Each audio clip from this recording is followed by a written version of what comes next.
Hi student, hope you are all doing well and enjoy the holiday that you are having right now. So today we will look into sourcing decision in supply chain. That will be our 15 chapters. And let us look into the chapter learning objective as usual. So first we need to understand, you and me need to understand the role of sourcing in supply chain.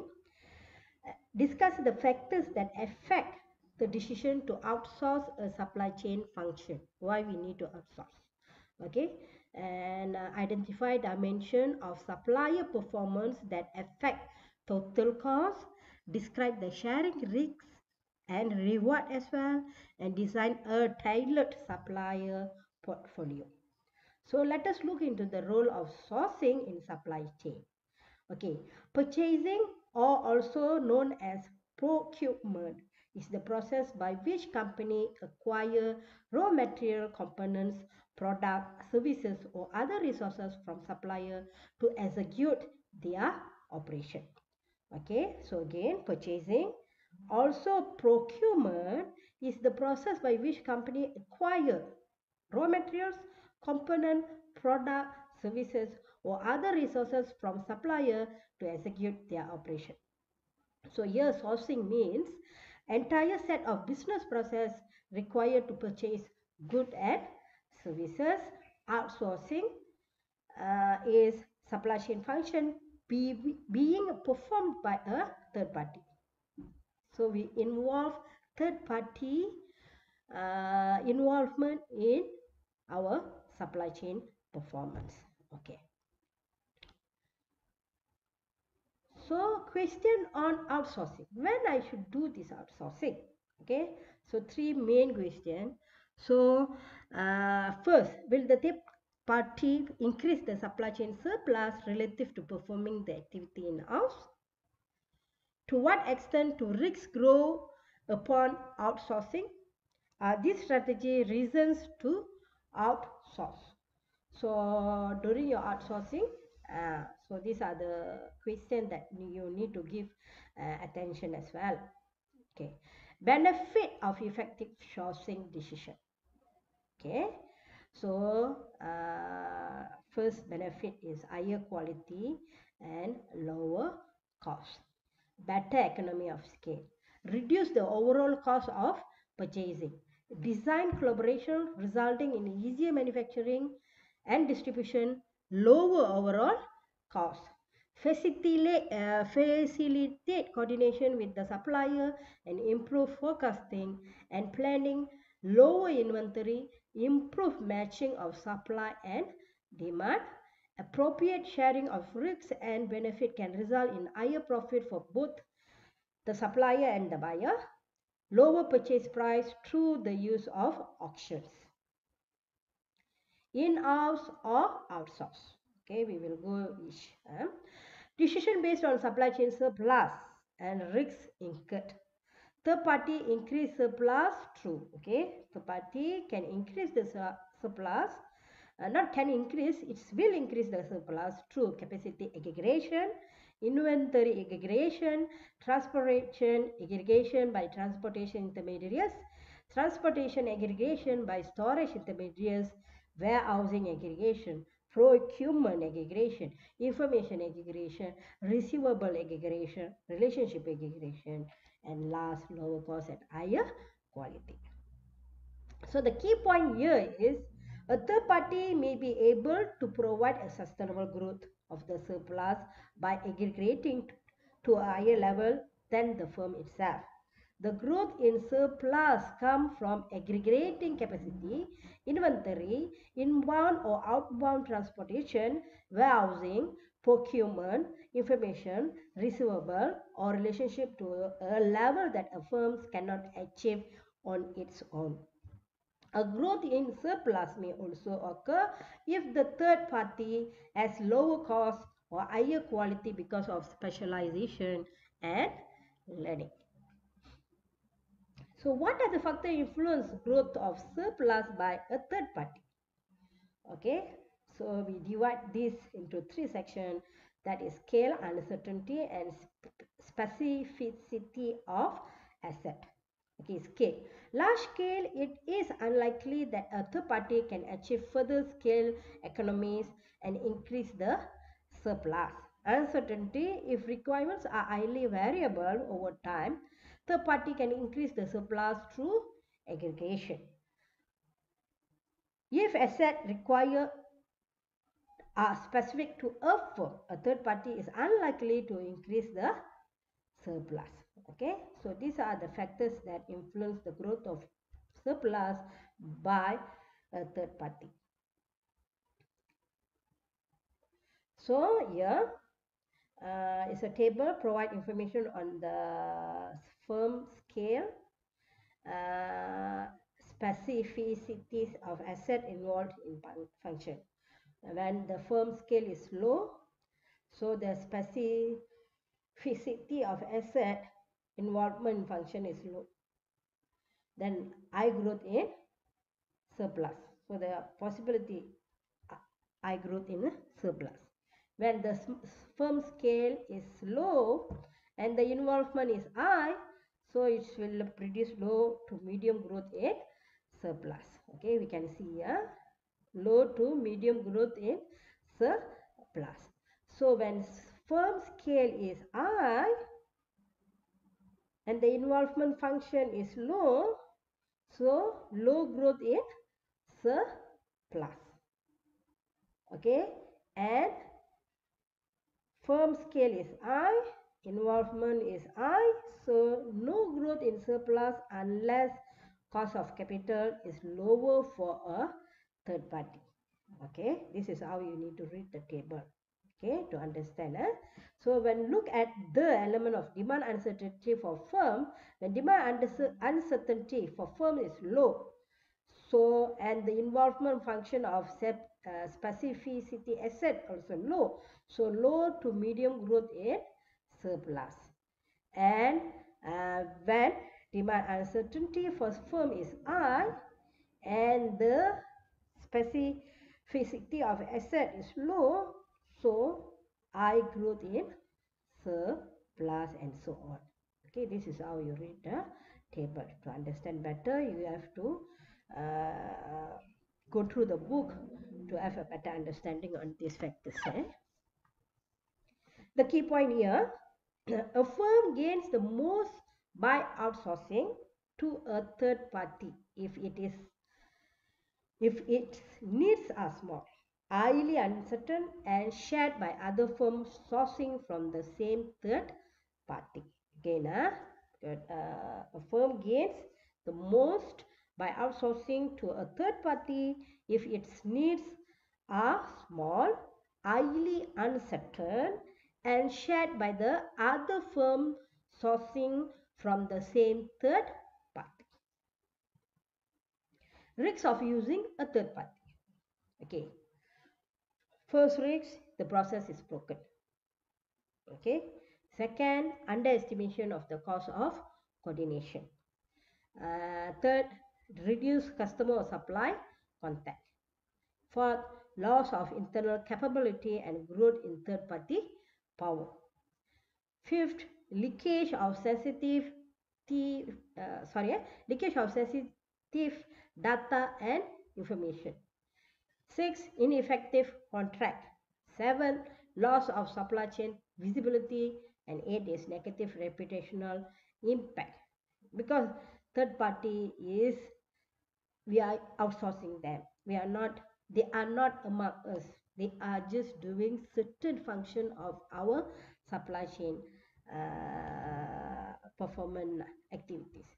So these are the risks that you need to give serious attention when you want to outsource or you want to get a third party involvement in your supply chain performance. Strategy factors in sourcing. Okay, so support for the business strategy. Second, improve firm focus.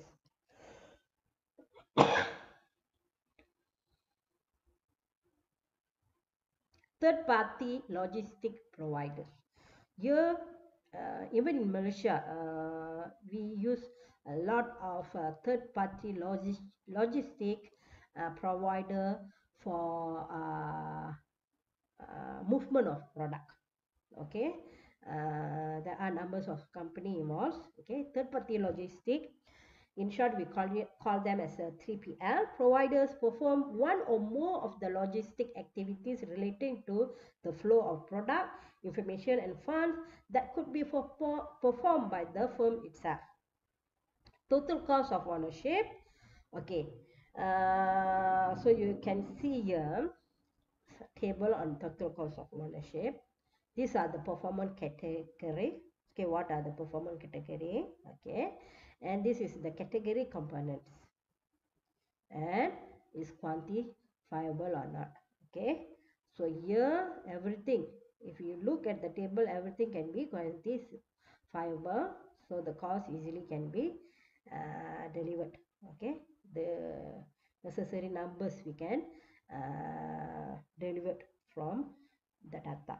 Okay, the only thing that a bit difficult is the management cost of managing and planning the purchase is, according to this book, this is difficult. Okay, other than that, other performance category are easily and accurately can quantifiable. Okay. Okay, total cost of ownership. Okay, again same, performance category components, and quantifiable or not. So here only production quality cost is difficult to quantify because impact of sourced part on finished product quality. So this is only categories, performance categories that difficult to quantifiable. Other than that, everything is can be derived the numbers of the costing. Okay, so sorry student, I just want to highlight, I have to go back again, sorry. So here this is acquisition cost. Under acquisition cost, we have supplier price, supplier terms, tax and duties, delivery cost, incoming quality cost, and management cost. Under this cost, okay, so the only cost that difficult to quantifiable is management cost. Okay, so the second slide is on ownership cost.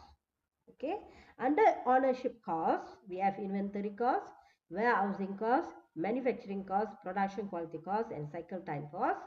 Here in this category, performance category, the only element that difficult to quantifiable is production quality cost.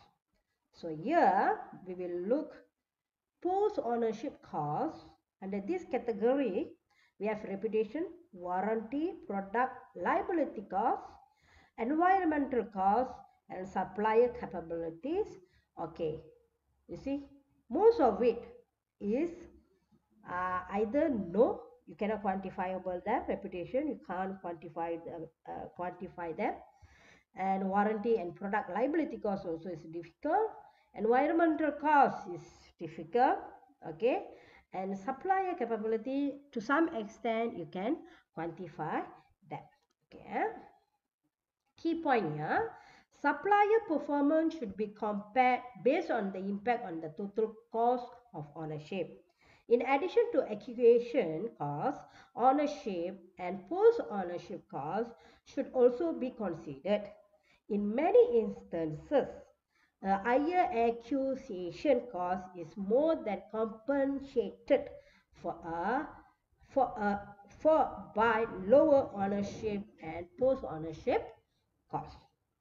Okay, supplier selection, okay, on auction and negotiation. Okay, under supplier selection, okay, if the sourcing is single or multiple sourcing, okay, we have to determine that. Okay, selection normally using offline competitive bids, reserve auction, and direct negotiation. Supplier selection should be based on the total cost of using a supplier. I hope you understand. Everything is Throughout this subject, supply chain management, the main focus is on cost.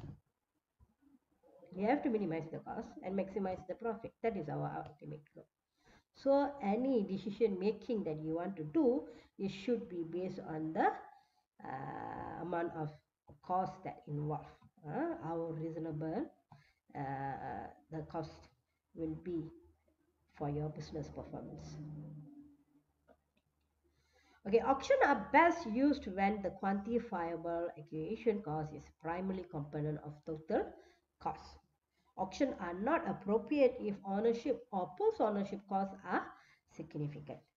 Direct negotiation often lead to the best outcome in this situation when the auction are not appropriate if ownership or post-ownership costs are significant. So it's better for us directly negotiate with the parties involved. So elements of auction, okay. So what are the important elements of auction is qualify potential supplier. Supplier bid on requirements. When unit price is important, buyer must specify performance expectation. Setting up auction when not all attributes can be quantified is difficult. When there are many important non-price attributes, used direct negotiation. Second price auction, collusion among bidders. Okay, these are the elements of auctions. Basic principle of negotiation. The difference between the values of the buyers and seller is the bargaining surplus. Okay. The goal of each negotiating party is to capture as much of the bargaining surplus as possible. Okay, again I'm repeating, the goal of each negotiating party is to capture as much of the bargaining surplus as possible. So to do so, you have to have a clear idea of your own value and as good as an estimated of third party value as possible. Okay, again, have a clear idea of your own value and as good an estimate of the third party value as possible. Okay, what they can do for you, what value that they can place so that the supply chain performance uh, capability can be increased. Okay, look for a fair outcome based on equally or equitably dividing the bargaining surplus. So during negotiation process, any negotiation process, win-win situation is important. So the outcome should be win-win. Okay, they also got benefit. I also got my own benefit.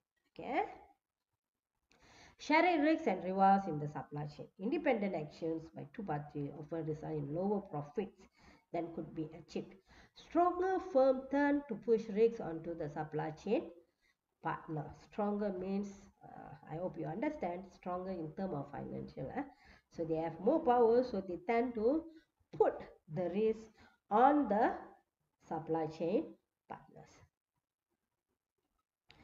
So impact of local optimization, again we have some calculation to do to see the impact. Okay, so here selling compactics, so we have independent retailer. So the manufacturing cost for compactics is $1 ringgit, sorry, $1 US, wholesale price $5 and retail price $10. Mean demand is 1000 unit, standard deviation is 300. Okay, so again you have to plug all the information into the given formula to get the order. Okay, target service level is 5 divided by 5 plus 1 is 0.5. Okay, 5 divided by 10 you will get 0.5 value here. Sorry, I'm not showing. Okay, yeah, 5 divided by 10 actually, then you will get 0.5. Then order, so using this formula to get 1000 dicks. Okay, so expected profit, these are the given function to get the expected profit. So from here, from there, we will proceed to look for the expected profit value. So here expected profit value is 3,803 US dollar, and the manufacturer makes 4,000 US dollar. So total supply chain profit is 7,803 US.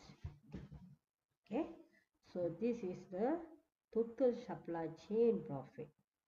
I assume that, and I believe that you still remember that when a business is success, is not only the individual success, but along the supply chain, everyone need to have certain margin of profit. They have to be happy. So that's why we are looking at the total supply chain profit. So every players along the supply chain happy with the margin profit that they are getting. Okay, so here we got 7,803 US dollar. So now earlier was independent retailer. Now the selling compact disc, same product compact disc, but using vertically integrated. Okay, so again the disc here is 1384 unit order. So the total change profit that derived is 8,474 US dollar. So just I want to go the previous slide. So here you see using independent retailer, the total supply chain profit is 7,803 with 1000 discs. Okay, here total supply chain profits higher with the total disc order also higher. Okay, so this is under vertically integrated nature using in your supply in your in the movement of your product, your compact disc lah. The key point here, the absence of risk sharing in supply chain result in locally optimal decision that decrease the total supply chain profit. In the absence of risk sharing, retailers aim for a lower level of product availability than would be required to maximize supply chain profit. Okay, sharing risks to grow supply chain profit. Okay, three approaches to risk sharing increase overall supply chain profit. So they are buyback or returns, revenue sharing, quantity flexibility. So we have three approaches how to share the risk. Okay, so three questions as well. How will risk sharing affect the firm profit and total supply chain profit? Will risk sharing introduce any information distortion? How will risk sharing influence supplier performance along key performance measures? Okay, need to be answered. Three questions. Okay, sharing risks through buyback. Earlier we already saw that we have three approaches. Okay, that we can use to share the risks, because along the supply chain, not a particular person have to take the risk, but everyone equally share the risk. Okay, so here we look through the first approach, buybacks. Allow a retailer to return unsold inventory up to a specific amount that an agreed upon price. Buyback contract. Okay, the manufacturer specify a wholesale price C and a buyback price B. So the manufacturer can salvage certain amount of money for any unit that the retailer returns. The manufacturer has a cost of V per unit produced and the retail price is P. So of course you have to do some calculation to see expected manufacturing profit with given formula. Okay, so the next slide, using the approach of buyback. Okay, you plug in all the values, given values, then you see total chain supply chain profit is 8,297 US dollar. Okay, yeah, using the formula. Okay, so that is using the buyback approach. So buyback contract, you see, wholesale price is 5 ringgit, 6 ringgit, 7 ringgit. Okay, so when and look at the expected supply chain profit. Okay, so expected profit for supplier, expected return for to supplier, expected profit to the music store, then optimal order size of music store. Okay, so here this data give you on risk sharing using buyback approach. Okay, then how much profit you will gain. Okay, this is important, these numbers. Okay, buyback contract, holding cost subsidy. Manufacturer pay retailers a certain amount of every unit held in inventory over a given period. Encourage retailer to order more. So because it's give them what comfortable zone so that uh, they can make more orders because they know that they get a month, certain amount will be back by the manufacturers. Okay, at the same time, price support, manufacturers share the risk of product becoming obsolete, guarantee that in the extent they drop prices, they will lower prices for all current inventories. Okay, so these are the like promise that manufacturers give to the retailer. So they also like earlier, it should be win-win situation, isn't it? So here they will be feel happy that not that much of risks they going to carry. Revenue sharing contract. Okay, this is the second approach. Manufacturer charges the retailer a low wholesale price C and shares a fraction of F of the retailer revenue. So this allows both manufacturer and retailer to increase their profit, result in lower retailer effort.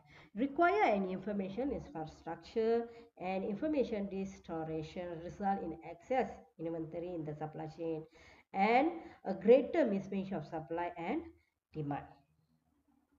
Okay, if there is any uh, case of information distortion, this can occur, mismatch of the supply and demand. That's why every time in the whatever class I will say information is worth, accurate information is worth. Okay, so again we have a certain formula to play with. Okay, then you need to do some calculation. Yeah, then just plug in all the values and again compact disc is our main product for this topic, and our approach is on revenue sharing. So you see the total supply chain profit is 8,437 USD. Okay, and yeah, later you can compare with the table using buyback contract, revenue sharing contract. Then you can match that. But here you see the prices are lower compared to the buyback contract. So I hope student alert with the price as well, okay, and the quantity of the product. Risk sharing using quantity flexibility. So this risk sharing approach allows the buyer to modify the order within limits after observing demand. Better matching of supply and demand. Increase overall supply chain profit if the supplier have flexible capacity. Lower levels of information distortion than either buyback contract or revenue sharing contract.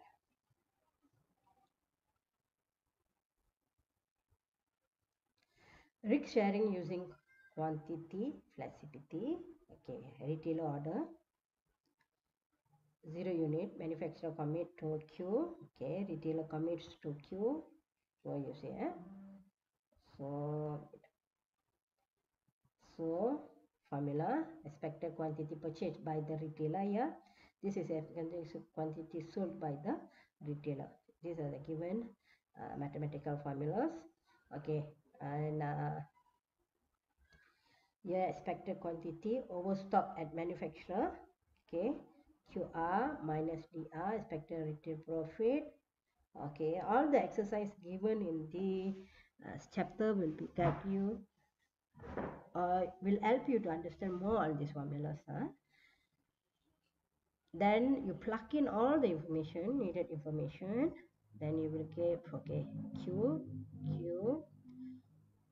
manufacturer commits to between 966 unit and 1068 units.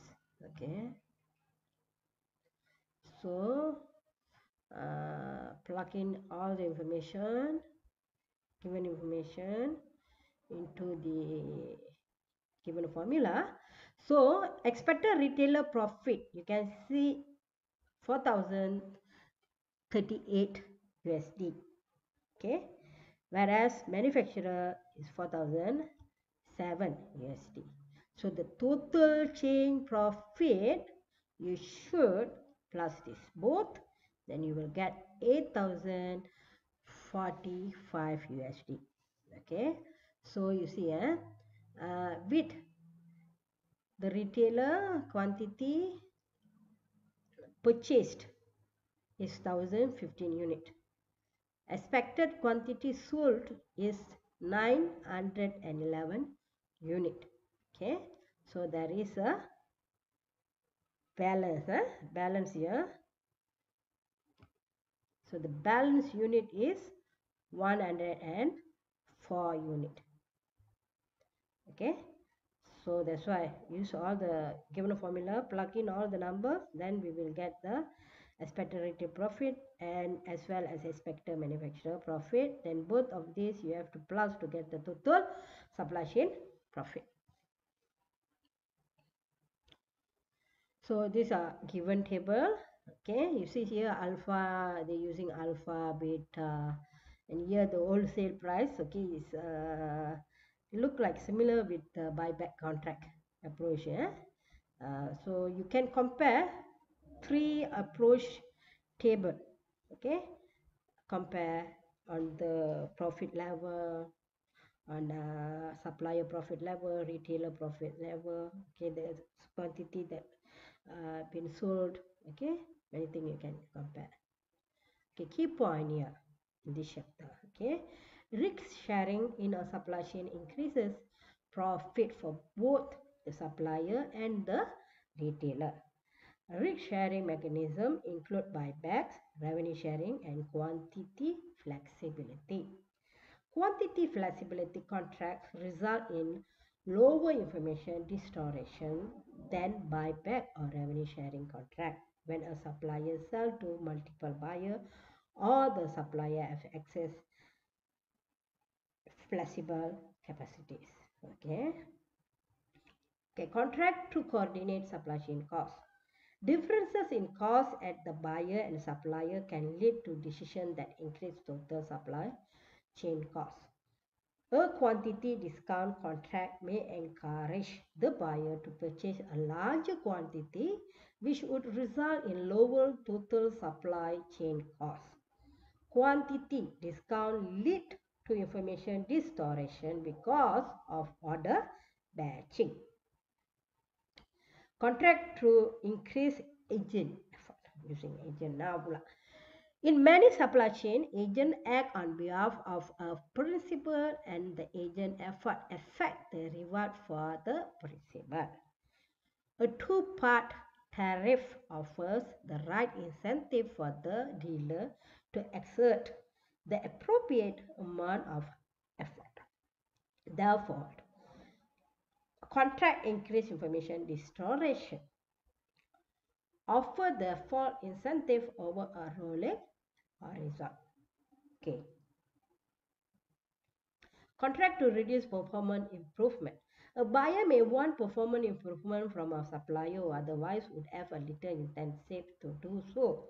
A share sharing contract provides the supplier with fraction of the saving that result from performance improvement, effective in aligning supplier and buyer incentives.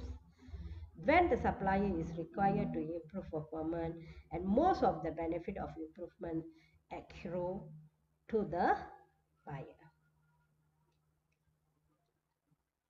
When designing collaboration, 50 to 70% of spending at the manufacturer comes from procurement.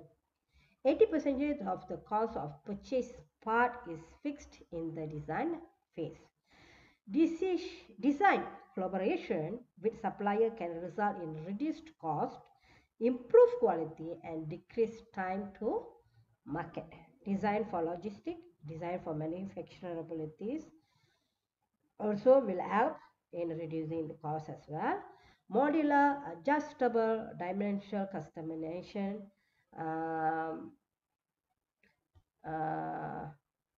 the certain design that can be used apply for design collaboration.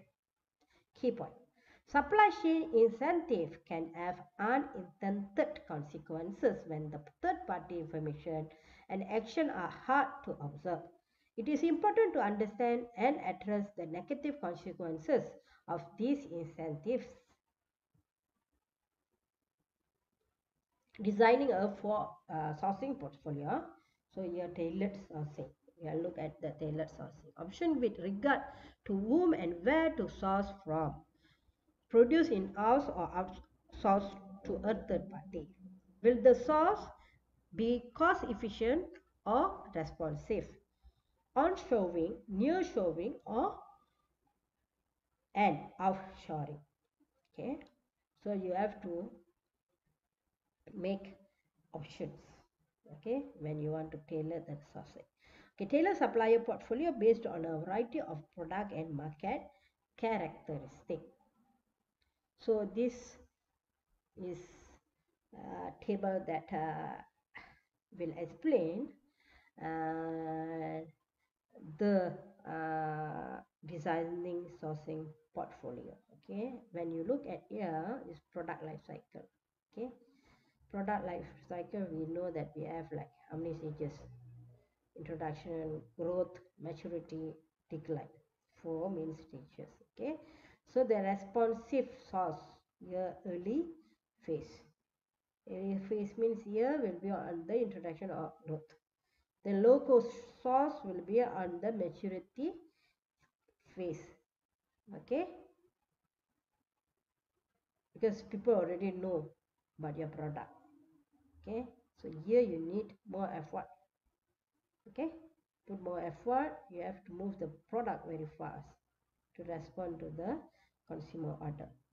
So demand authority, demand volume, product value, rate of product obsolescence, design quality, engineering or design support. Okay, so here is simply give you a information on designing a sourcing portfolio depending on the situation.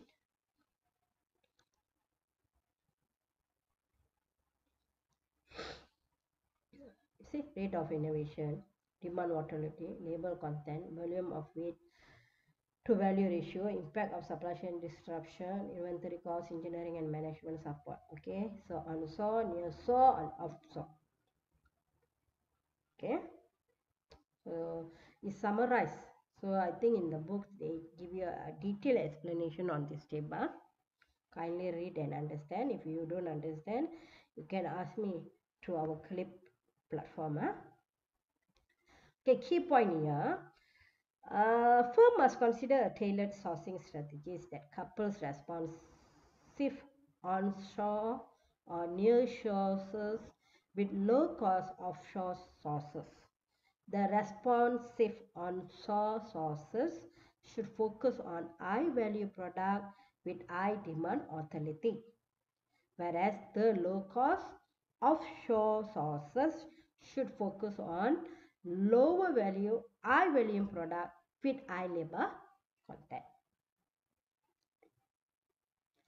Differences between direct and indirect materials. Okay, so direct materials, indirect materials,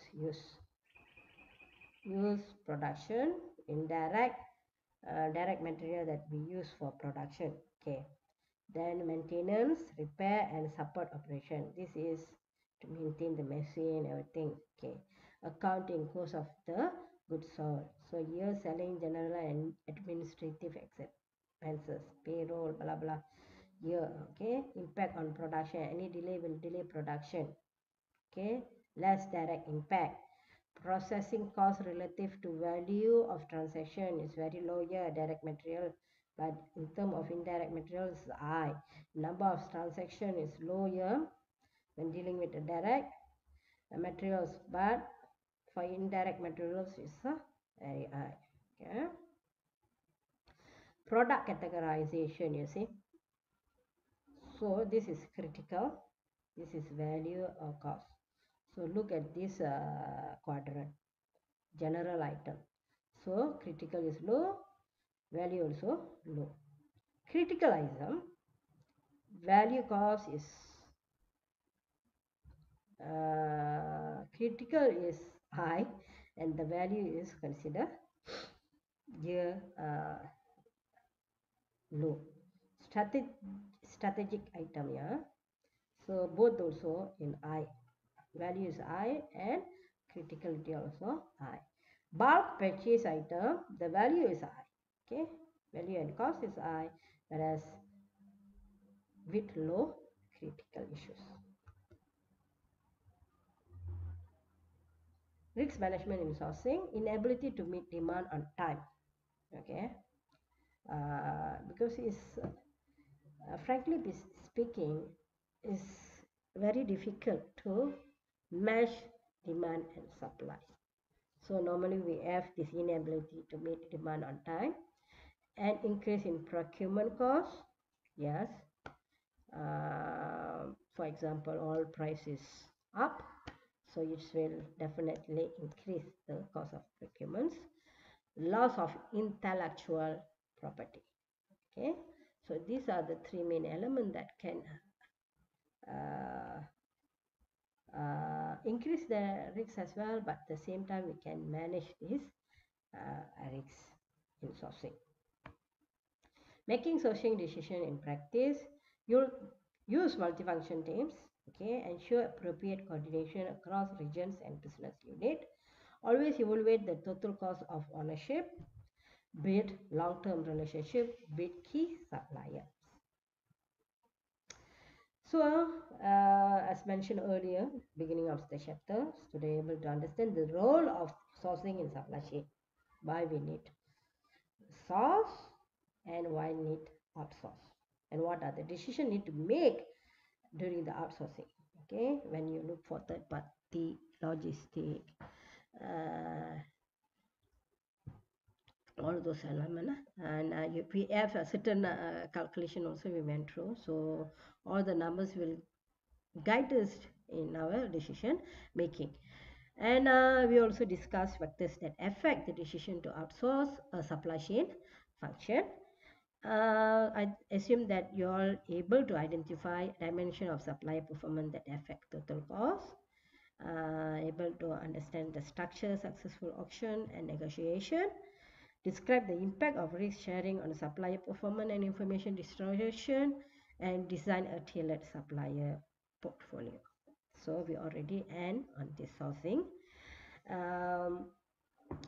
topic. Okay, sourcing decision that we have to take in supply chain to smooth our supply chain performance. Okay, so I end our lecture here. Then I assume that you all partially understand on this topic, and please read the book to have better understanding, and kindly do the exercise that I already put in our clip platform. Any question, don't hesitate to ask me. Stay home, be safe, take care. see you soon in our campus. Take care. Thank you.